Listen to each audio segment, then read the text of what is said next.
tugiye kwigana ijambo ry'Imana hamwe n'abatumirwa bacu mu kanya bagiye kutugeraho, ariko wowe ukigera ahangaha ndakuraritse kugira ngo ntuze gucikwa n'ijambo ry'Imana tugiye kwiga mu kanya. Insanganyamatsiko rero y'uyu munsi, y'ikiganiro cy'uyu munsi, mu byo tugiye kwiga uyu munsi iravuga ngo mbese umuhamagaro n'amashuri bihurira hehe? Mbese umuhamagaro n'amashuri bihurira hehe? Ibyo nibyo tugiye kuza kureba mu kanya, abatumirwa bacu nibaza kutugeraho nibyo tuza kureba tukareba neza.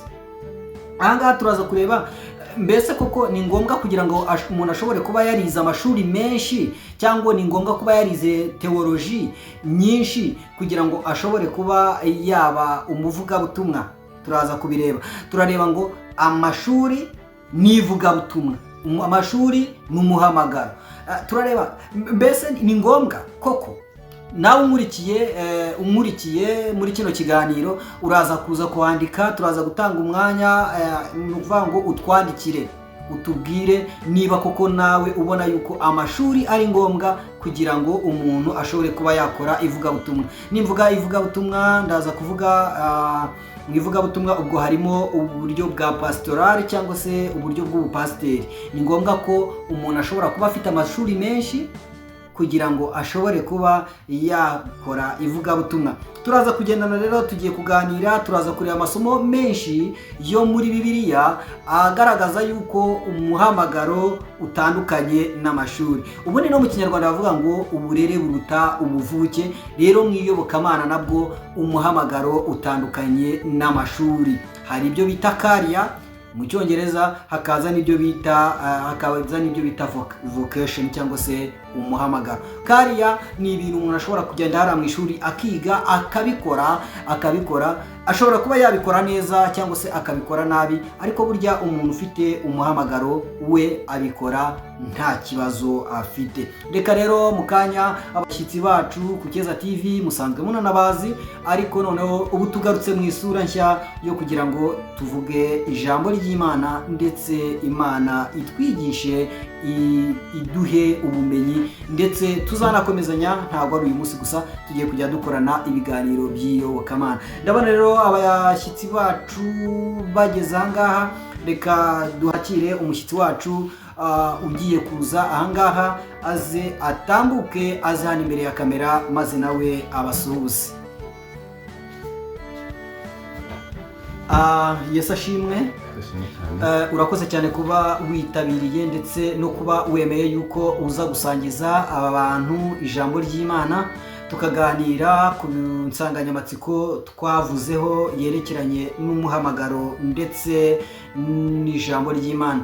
Ndabona rero hano hari n'undi mugenzi wacu nawe akaba nawe twamuhamagara akaza akatwiyungaho kugira ngo tuze gukora ikiganiro. Icyo kiganiro kize kuba ari ikiganiro cyiza. Uyu nguyu nawe rero nawe nasuhuze abantu badukurikiye ku Keza TV. Yesashimwe. Yesahimbazwe.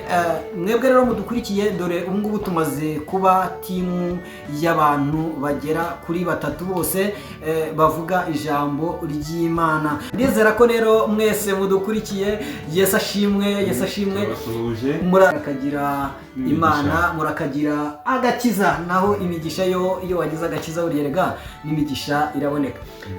Uyu nguyu rero turi kumwe, uyu nguyu wageze ahangaha wa mbere akaba ari umukozi w'Imana bamwita David. Naho uyu nguyu urahangaha akaba ari umukozi w'Imana, akaba nawe yitwa Peter. Ariko bakristo rero mvuze amazina yanyu ubundi mwari no kwivuga, ngaho mu buryo bwanyu nimwivuge. Nkuko uyu mugabo amaze kwivuga, hajya wowe bivuze uzabaza wowe. Ngewe amazina yanjye basanzwe banzi ku Keza TV. Amazina yanjye ubundi nitwa Mbarushimana Eric, ariko mu mafilime bari bamenyereye kuri Rubimbura. Ngewe amazina yanjye ni David Hakizimana, n'ubundi muri filime ndi David. Nawe yitwa David. Naho uyu nguyu nawe niyivuge. Ngewe amazina yanjye nitwa Gatayibu Peter, muri filime nari nsanzwe menyerewe nka Cyamatare.